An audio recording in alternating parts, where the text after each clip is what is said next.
அதே காத்து வாசம் வேற, அதே மண்ணு வண்ணம் வேற, அதே மக்க வாழ்க்கை வேற, ஒண்ணு மட்டும் மாறவில்லை.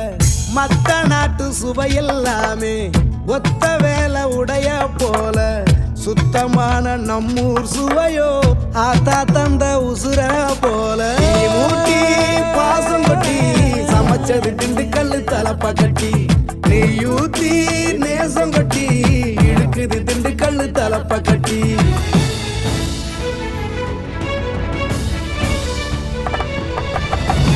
ஊட்டி பாசம் கொட்டி சமைச்சது திண்டுக்கல்லு தலப்பா கட்டி, நீ ஊத்தி நேசம் கொட்டி படைச்சது திண்டுக்கல்லு தலப்பா கட்டி, படைச்சது திண்டுக்கல்லு தலப்பா கட்டி.